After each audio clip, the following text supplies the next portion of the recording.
All right, for a brief time, the Philadelphia Flyers were on top of the Metropolitan Division, but they've lost 3 straight. Okay, they were on the heels of a 6-game winning streak. They won 10 of 11. 3 in a row, they have lost. Caleb Weiler is here. I am Adrian Fenke.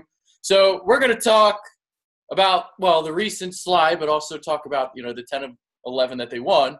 And we're also going to get into Dave Hakstol and how everybody was wrong about him earlier in the year. Dave Hakstol was a hack. They wanted to fire him. Well, they're not going to fire him right now. So let's get into the show. Caleb, welcome back. Thank you, sir. It's good to be back. Unfortunately, Flyers losing streak right now, but they're going to definitely be turning it around with some big games coming up this week. Yeah, so what the hell's going on? 3 in a row that they've lost. What's been the difference between these 3 games and that big stretch that they were on? Yeah, so there's a couple of different things going on with that. Peter Mrazek has kind of come back down to earth a little bit. He let in 4 goals in 2 games and then 6 goals in another game and then lost in the shootout. So he's kind of come back down to earth a little bit. And then also they're really missing Wayne Simmons, who coincidentally is actually going to come back tomorrow night against the Penguins. But their depth in scoring is really horrible. The nice thing is that Lindblom is going to stay in the top 6, and then Simmons is going to get relegated down to the 3rd line, it looks like, moving forward. So during those 3 games, they're definitely missing out on the depth scoring. But luckily, hopefully that'll change within the next coming weeks with Simmons coming back. Yeah, issues with bottom 6 scoring, kind of like you were talking about pre-show with me. But Wayne Simmons is going to help with that. So he's been out for what, like 2-3 weeks, something like that? Yeah, he's been out for a while. Okay. So with him coming back, what's that going to kind of provide? So what that's going to provide is the Flyers are going to now be able to roll 3 lines that actually have some scoring punch on them. They'll have the top line with Sean Couturier, Travis Konechny, and Claude Giroux, who have been on fire since that line has been assembled. And then you have Nolan Patrick, Oscar Lindblom, and Jake Voracek. And Nolan Patrick's been phenomenal since he's really started to come into his own, getting over the preseason injuries and everything like that at the start of the season. Lindblom hasn't gotten any points in 7 games yet this year, but you can tell he's getting close with his hits the net really hard and is just really good all-around two-way player. So he'll get the points going as well. And then you have Filppula, Wheel, and Simmons on the 3rd line. And what that's also going to do is going to give you addition by subtraction, adding or losing players like Weiss out of the lineup. It's definitely going to help the Flyers moving forward. So being able to run a top 3 lines that can all score is going to be really helpful.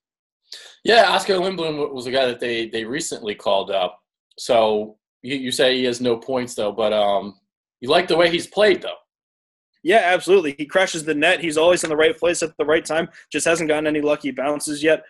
He still has to build chemistry with his line mates, and Nolan Patrick and Jake Voracek have been playing together for a while now. So I really see them starting to really pull it together as a unit, and I think overall that's really going to be helpful. In addition to that, the Flyers' second power play unit is going to have a lot of young talent on it. We're probably looking at Patrick, Konechny, Provorov, Wheel, and Lindblom on that second unit. So you're losing players like Weiss and Laterra and Filppula who have been on that unit. So that's also going to provide a nice boost in secondary scoring, I believe. All right, so as we know, the Flyers have fallen back to 3rd place in the Metropolitan Division. They play the Penguins tomorrow, and the Capitals are in 1st. So there was a point in time where they were in the dweller. They were faring horribly. So Dave Hakstol has really turned the corner here during the season, and it just shows patience is a virtue. I remember when everybody wanted him canned about, 2 months ago, something like that, and I just remember kind of talking with you a little bit. I asked you, I'm like, should they get rid of Hakstol? Because that's what everybody wants to do. And you were like, no, it's not that point in time right now. So this is where you take the floor and you tell us how everybody was wrong and how they were all dingbats. No, absolutely. Everybody was wrong, and I do have to give some credit. My wife, Adele, was the one who helped talk me off the ledge of not okay. So she's the real voice so maybe I need to replace you with Adele. It's possible. It's possible. But I was kind of on the ledge. I still liked him, and I still wanted to keep him. But she was like, he's going to stay strong, and he's going to bring the team around. And he, coaching college kids is the exact age that the Flyers are really looking to grow right now. And that's what Dave Hakstol's specialty is. So he's really done a good job developing players like Provorov and Patrick and Konechny. And I really like Dave Hakstol, and obviously what he's doing is working because the Flyers are 2 points out of first place right now in the Metropolitan Division. Yeah, and one of the things that he did, the decision to turn Sean Couturier into the Flyers' first-line center, and that put Claude Giroux back on the wing. So a risky move at the time, but it's been a slam dunk so far. Yeah, absolutely. I know there was a lot of mixed reactions to that on social media platforms and everything else in regards to, is it really going to be worth it to put Sean Couturier up there when he hasn't hit more than 40 points in a single season, and he's already going to be 25 this year. But that was clearly a stroke of genius from Dave Hakstol because Claude Giroux's killing it, and Sean Couturier is killing it. He's 1 goal away from 30 on the year, and he's been trying to hit that for about 8 games now, but he'll get there. There's still plenty of time to go. But clearly a stroke of genius there. And then moving Travis Konechny up to that top line, it seems like that line's going to be together for a really long time moving forward. And what's been the biggest difference in Claude Giroux's game that you've seen from recent years?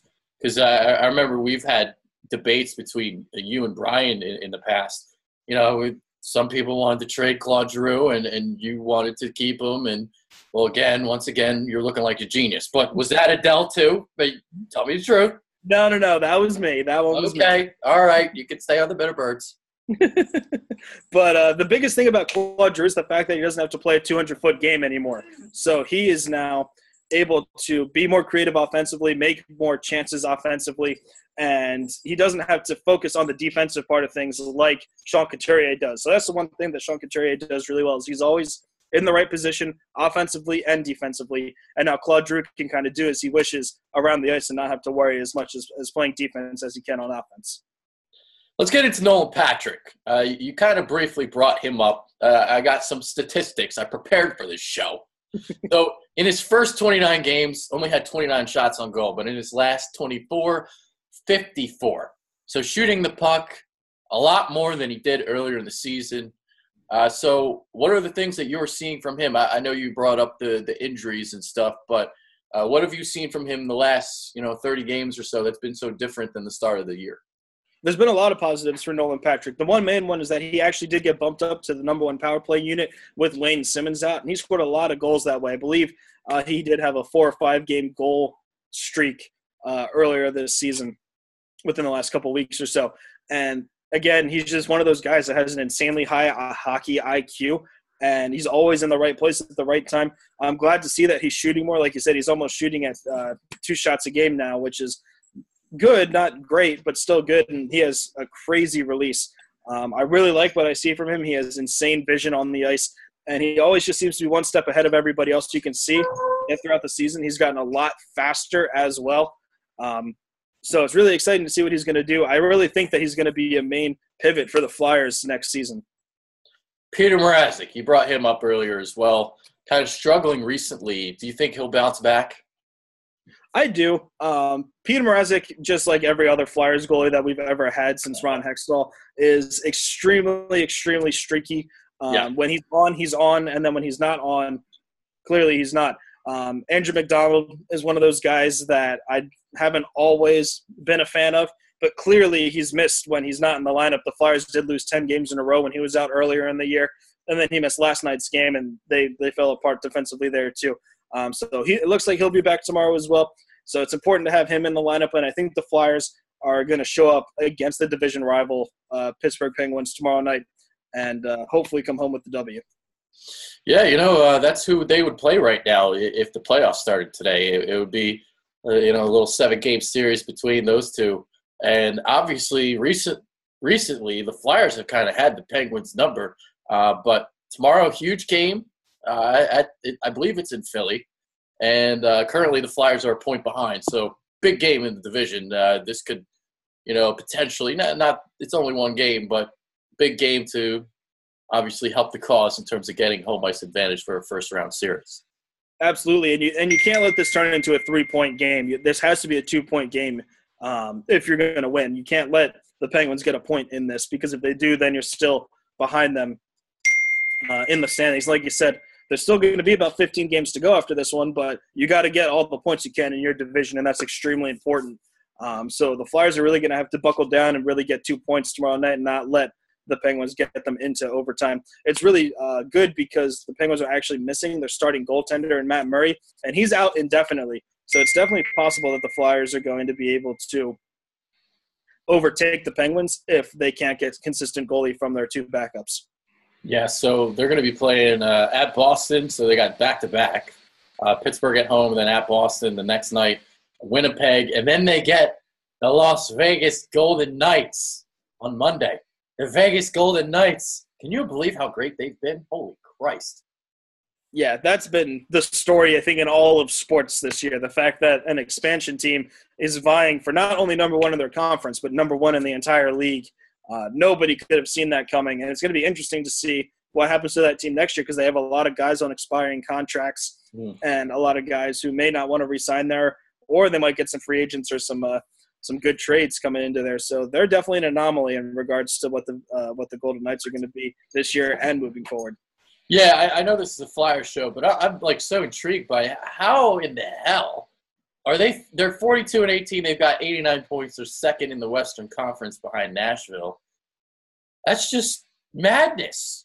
I'm trying to think of a situation in all of sports where I've seen expansion teams be successful in their first year. I think it's happened in the MLS, but who cares about the MLS? And I know it's happened in football during a team's second year. I remember back in 1996, the Jacksonville Jaguars and the Carolina Panthers, they were both in their respective championship games. But that was the second year of the franchise. This is year number 1. Well, why have they been so successful? I think the reason they've been so successful is because, one, they were able to get a bona fide number 1 starting goaltender in Marc-Andre Fleury. And while he has been injured for parts of this season, he's been really, really good. In addition to that, the other teams in the league did pay a pretty hefty price to get rid of some bad contracts, whether it was first-round picks or whether it was other really good players. The Panthers gave up Jonathan Marchessault and Riley Smith, both of whom are having really great seasons for the Golden Knights. So it's been a lot of guys who were kind of stuck in bottom 6 roles, but now are getting a chance in the top 6 and number 1 unit power play time and overall just power play time. So they're taking players, and obviously anybody who's in the NHL is going to have a skill, whether it's a lot or a little, they still have skill. So they were able to just get a lot of really good players that weren't given a chance at their old teams and have taken advantage with their new one. So there you go, Las Vegas Golden Knights. Maybe actually technically it's the Vegas Golden Knights. There's no loss in there. But Vegas Golden Knights, maybe they'll be playing the Flyers in the Stanley Cup. We shall see. So any final thoughts as your phone keeps ringing? Clearly you have to leave. No, sorry, that's the computer here. But okay. No, my phone is not on. But final thoughts for me. Huge 2 points tomorrow night with the Penguins. It's going to be really interesting to see what happens. The Flyers really have to take advantage of the fact that the Penguins are missing their starting goaltender. And then they have a really huge run, like you said, with Vegas coming up and Winnipeg and Boston. Boston's missing some key cogs as well. So the Flyers are really going to have to take advantage of these teams who are missing some key players and see if they can vault not only over the Penguins, but also over the Washington Capitals to see if they can get that number 1 seed. Yeah, it's going to be a difficult stretch. All these teams have more points than the Flyers currently. Boston, 88. Winnipeg with 87. Obviously, Penguins with 80. And then Vegas, 89. So this is a stiff test for the Fly guys. Yeah, absolutely. And it's going to be important. The Flyers generally do play up to their competition.